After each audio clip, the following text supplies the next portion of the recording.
नमस्कार, जोहार। तो भारत मित्र देख रहे हैं आप। मेरा नाम अभिषेक भारती है और सहयोगी आरती हमारे साथ हैं। और इतिहास में सबसे बड़ा फैसला हेमंत सोरेन सरकार ने ले लिया है। हेमंत सोरेन ने साबित कर दिया कि क्यों कहा जाता है कि हेमंत है तो हिम्मत है। इतना बड़ा फैसला लेने के लिए कलेजा चाहिए भाई।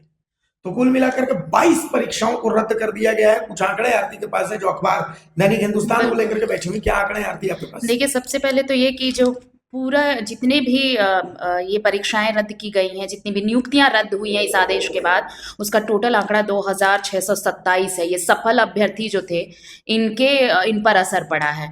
तो टोटल जो मुख्य है वो मैं बताती हूँ। सबसे ज्यादा जो निरस्त हुए हैं पद वो है संयुक्त स्नातक स्तरीय सीजीएल परीक्षा, और ये जो 2023 में हुई थी वो, हाँ, ये और इसी की मांग सबसे ज्यादा हो रही थी। तो इसमें जितने पद थे वो है 1932। और उसके बाद सबसे बड़ा जो धक्का लगा है असफल अभ्यर्थियों को, वो है संयुक्त सिविल सेवा परीक्षा 2023-2024 में जो इनको नियुक्ति मिली थी, वो 342 पद। तो देखिए, एक एक अगर आप देखेंगे तो विश्वविद्यालयों में गैर शैक्षणिक पदों की भर्ती 23 पद, सहायक निदेशक में 8। ये तो छोटे छोटे हैं, लेकिन जहां पर बड़ी संख्या में सफल अभ्यर्थियों को इस फैसले के बाद सबसे ज्यादा चोट पहुंची है, उनमें कुछ तो मैंने गिनवाए। उनमें से एक पॉलिटेक्निक, महिला पॉलिटेक्निक में लेक्चरर भर्ती नियमित 349 पद ये हैं। उसके बाद वन क्षेत्र पदाधिकारी भर्ती 170 पद, जिसके लिए काफी हो रहा था कि भाई इस पर क्यों नहीं कोई बात करता है।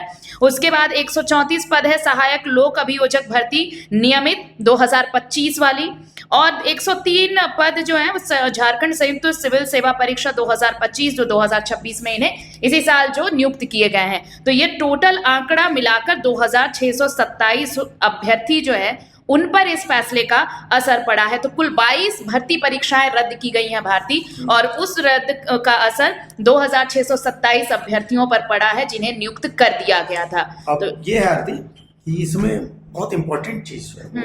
अब इसके आगे क्या? बिल्कुल, ये तो हो गया, सन्नाटा। आगे क्या? देखिए, जो मेरे पास जानकारी मिल रही है वो ये मिल रही है कि प्रोजेक्ट वन के बाद एसएससी सीजीएल से जो नियुक्ति हो, तो नियुक्ति जो है वो मौजूद है। ये भी पता चल रहा है कि कानून आज हाई कोर्ट में इसको लेकर के और मामला जो है वो चला जाएगा। ये जो नियुक्त अभ्यर्थी जिनको हटाया गया उनकी तरफ से आज ये हो जाएगा। सरकार भी जो है वो अधिवक्ताओं से राय ले रही है कि भाई ये तो हमने कर लिया, क्योंकि ये फैसला थोड़ी हड़बड़ी में लिया गया। प्रेशर बहुत ज्यादा था। और संभवतः आज जब हम लोग ये कर रहे हैं तो इस वक्त हम लोग संभवतः तैयारी कर रहे होते कि कल मुख्यमंत्री आवास का घेराव, तैयारी कि कौन कहाँ डिप्यूट होगा, इस हिसाब से हम लोग। सबसे इंटरेस्टिंग चीज क्या है कि इसके बाद जो पहली चीज होनी है वो क्या होनी है मैं बताऊंगा। हाई कोर्ट में तो मामला जाएगा, नियुक्ति वापस मिलेगी, स्टे मिलेगा नहीं मिलेगा, वो बहुत आगे की बात है। कई सीओ, कई बीडीओ, कई डीएसपी जो पोस्टेड थे वो हट चुके हैं, क्योंकि नल एंड वॉइड माना गया। बिल्कुल, नल एंड वॉइड, इस नियुक्ति को नल एंड वॉइड माना गया। तो वो जो वहां पर तैनात थे वो सब हट गए। हाँ। एक पॉइंट। दूसरा पॉइंट, चलिए, क्योंकि सीजीएल का ये विवाद जो है ये अभी मेगा है। दूसरा जो बहुत महत्वपूर्ण पॉइंट मैं आपको बताने वाला हूं, जो मुझे दिख रहा है कि इस फैसले के बाद अब क्राइम रेट बढ़ने वाला है। कैसे बढ़ने वाला है? जिसने भी पैसे दिए वो अब तकादा करेगा, भैया मैंने पैसे दिए थे। एग्जैक्टली, राइट, मैंने पैसे दिए थे, this is a part of deal, और मुझे पैसे वापस चाहिए। इसकी शुरुआत आप ऐसे कर सकते हैं कि अनएम्प्लॉयमेंट बढ़ेगा, बेरोजगारी बढ़ेगी तो क्राइम बढ़ेगा। वो तो आगे की बात है। नेचुरल। आप ये सोचिए कि जिसने 25 लाख रुपए दिए, 40 लाख दिए, 1.5 करोड़ रुपए की डील हुई अगर, और उसने एडवांस में 25 लाख रुपए दे दिए और उसका काम नहीं हुआ, तो वो तो अपने पैसे मांगेगा ना। बिल्कुल मांगेगा। और वो पैसे मांगेगा, जिसने पैसे लिए उसने पैसे कहीं और दिए, वहां से पैसे वापस लेना लगभग नामुमकिन सी बात है, पर चले जाने। तो ये एक क्राइम को बढ़ाएगा। आपको मैं बताऊं कि कई ऐसे अभ्यर्थी हैं जो नियुक्त हो चुके हैं, वो बिल्कुल पागलों सी हरकत कर रहे हैं। वो किस हद तक चले जाएंगे आप सोच नहीं सकती हैं। और जाहिर सी बात हो, उनकी भी सुनी जानी चाहिए। बिल्कुल सुनी जानी चाहिए, बिल्कुल। एक जो मुझे लगता है कि शायद हेमंत सोरेन से गलती हो गई, संवाद जब वो कर रहे थे तो संवाद उनको दोनों पक्षों से करना था। अब आप बहुत इंटरेस्टिंग पॉइंट है ये भी है, बीजेपी सीबीआई जांच मांग रही है, जेल के हम सीबीआई जांच मांग रहा है, आजसू सीबीआई जांच मांग रही है राजनीतिक दलों में, छात्र सीबीआई जांच मांग रहे हैं। अब छात्र में जो नियुक्त नहीं हुए वो भी सीबीआई जांच मांग रहे हैं, जो नियुक्त हो गए हैं वो भी सीबीआई जांच मांग रहे हैं कि यार जांच कीजिए, आप, मैं गलत हूं तो मुझे सजा दीजिए। अब बड़ी बात है, प्रैक्टिकली मैं बताऊंगा, सीआईडी के लिए या सीबीआई के लिए 22 परीक्षाएं और 10 और जिनकी जांच चल रही है, 32 परीक्षाओं में एक परीक्षा, 2 परीक्षा, जेपीएससी 1 और 2 की जांच में 10 साल लगे सीबीआई को। 32 परीक्षा की जांच अगर आप सीबीआई को दे भी देंगे तो आपको क्या और कितना मिलेगा, सीबीआई कितनी रिपोर्ट देगी, और क्या ये प्रैक्टिकली संभव है कि सीबीआई बाइफरकेट करे कि भैया कौन जेन्युइन है और कौन पैसे दे करके गया है? 2 साल 10 साल में तो सारे सबूत डिस्टॉर्ट हो चुके हैं, सारे सबूत डिस्टॉर्ट हो चुके हैं, समझ रहे हो? तो जाहिर सी बात है ये संभव ही नहीं। आप सीबीआई के एफबीआई को ले लीजिए, वो भी जांच करके नहीं बता पाएगी। नहीं, ये तो एक प्रेशर है ना भारती, आप कह रहे हैं कि मान लीजिए किसी भी एजेंसी को आप लगा दीजिए या फिर सीबीआई के साथ और भी कई एजेंसियां लगा दीजिए, ये नेक्स्ट टू इम्पॉसिबल है कि आप जेन्युइन और जो फ्रॉडरी कर आए हैं उनको बाइफरकेट कर पाए और ये पता लगा पाए कि किन्होंने पैसे दिए हैं नियुक्ति के लिए और कौन लाइट में नाइट लैंप में पढ़कर आया है और उसने ये परीक्षा निकाली। ये बहुत मुश्किल है, इसलिए मैंने कहा कि नेक्स्ट टू इम्पॉसिबल। लेकिन ये सिर्फ छात्रों का ही दबाव नहीं है, यहाँ पर मुख्यमंत्री के सामने पॉलिटिकल प्रेशर भी है। भाई उन्होंने तो 2014 से कह दिया है, तो 2014 में उनकी सरकार नहीं थी, 2014 में किनकी सरकार थी? बीजेपी की सरकार थी, रघुवर दास मुख्यमंत्री थे और बाकायदा रघुवर दास ने एक वीडियो भी जारी किया है 2014 ने, उन्होंने 2011 से ही 11 से उन्होंने तो कहा भाई मेरे समय में जो चीजें गड़बड़ हुई थी वो तो हाईकोर्ट ने सब कुछ क्लीन कर दिया है, आप देख लीजिए, मेरे समय में एक भी नौकरी बेची नहीं गई है, ये आप किसी से भी जांच करा लीजिए। बाकायदा उन्होंने कह दिया कि आप 2011 से जांच करा लीजिए, 2014 क्यों कह रहे हैं, 2011 से जांच करा लीजिए, सब कुछ दूध का दूध पानी का पानी हो जाएगा।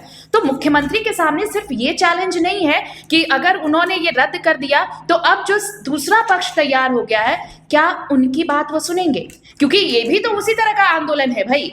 एक तरफ अगर छात्र ने कहा कि गड़बड़ी हुई है, नियुक्तियां, सरकारी नौकरी बेच दी गई है, तो आपने उनकी बात सुन ली, लेकिन वो छात्र जो ये कह रहे हैं कि हमारी आप जांच करा लीजिए, हमने सब कुछ जो संवैधानिक तरीका है वो अपनाया है, आपने बाकायदा कागज जो भी मांगा, दस्तावेज मांगे, दिए हैं, तो अब हमारी बात सरकार क्यों नहीं सुन रही है?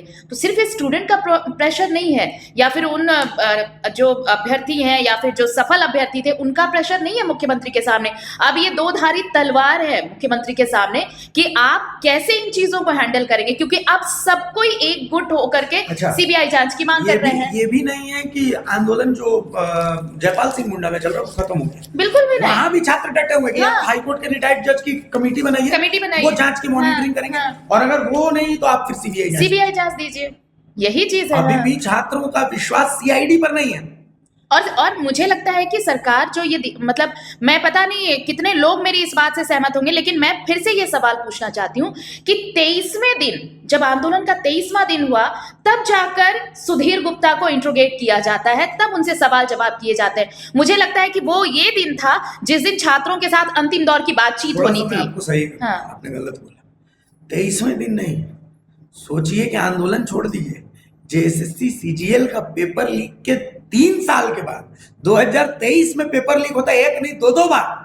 एक बार तो मान लेती है एसआईटी गठित होती है और दूसरी बार पेपर लीक को सीआईडी खारिज कर देती है और बाद में फिर उसी पेपर को रद्द किया जाता है। और आप सोचिए कि 3 साल के बाद सुधीर गुप्ता को पूछता, अभी तो ये अधूरा है, अरविंद कुमार लाल जो एग्जाम कोऑर्डिनेटर थे जिनको डीडीसी बनाया गया, उनकी भी पूछताछ होनी चाहिए। नहीं, मेरा बिल्कुल सही कहा कि मेरे फैक्ट्स में थोड़ी गड़बड़ी थी भाई सुधीर गुप्ता से अगर इतने दिन बाद, लेकिन मैंने बस इसलिए ये आंकड़ा बताया कि भाई पहले दिन से जब आंदोलन पर छात्र बैठे आपने सिरे से नकारा कि भाई इस आंदोलन की कोई वजह ही नहीं है। बीजेपी वाले हैं, बहुत कोशिश की गई, 98% मान चुके हैं, नहीं इतनी कोशिश की गई इस आंदोलन को दबाने की कि भाई इसमें बीजेपी समर्थित गुंडे भर आए हैं, फलाना ढिमकाना, साम दाम दंड भेद सब कुछ इस्तेमाल। लेकिन आप 23वें दिन जिस दिन आखिरी दौर की बातचीत होनी है उस दिन आप सुबह सुबह आप रेड करवाते हैं जेएसएससी दफ्तर में, सुधीर गुप्ता से पूछताछ चलती है सिर्फ ये दिखाने के लिए।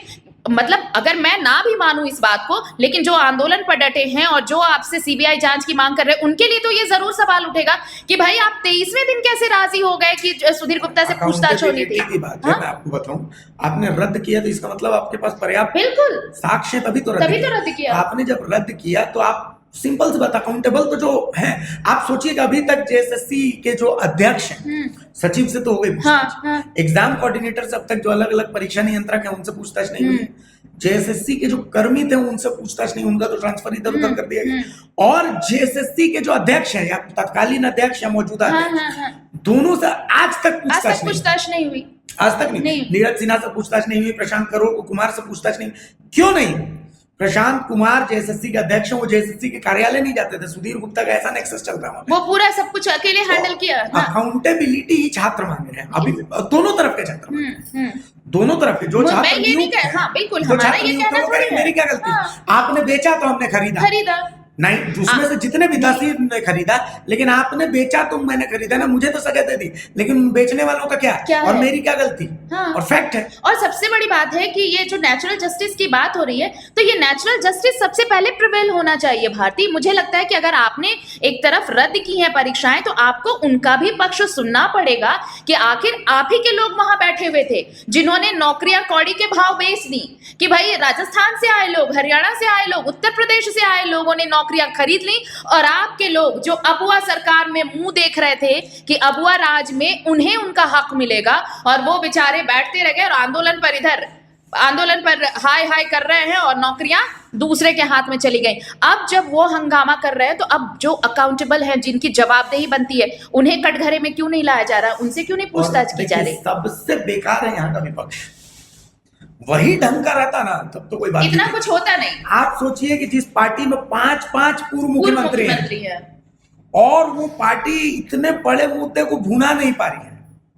अच्छा मतलब आप जो ये बात बोल रहे हैं बड़ा इंटरेस्टिंग सा है। आप खुद ही सोचिएगा, बाबूलाल मरांडी की लगातार पीसी आप सुन रहे हैं, रघुवर दास ने भी कल कुछ बोला आप सुन रहे हो, चंपई सोरेन भी लगातार ये कहते आए हैं छात्रों का, लेकिन क्या आपने अब तक उनके किसी भी प्रेस कॉन्फ्रेंस में किसी अकाउंटेबल पर्सन का नाम सुना है क्या, जो जवाबदेह है इन सारी चीजों का? किसी भी एक शख्स ने नाम लिया हो कि भाई इस पर क्यों नहीं आप कार्रवाई कर रहे हैं, सुधीर गुप्ता से क्यों नहीं, प्रशांत कुमार से क्यों नहीं, अरविंद लाल से क्यों नहीं? क्या आपने सुना है? नहीं सुना होगा। 90% को तो अभी जेपीएससी और जेएसएससी के बीच का अंतर ही नहीं पता है, तो इनसे क्या सुनिएगा? जेपीएससी कौन सी परीक्षा लेती है, जेएसएससी कौन सी परीक्षा लेती है, इनको ये पता ही नहीं है। ये किस बार अकाउंटेबिलिटी की बात करेंगे?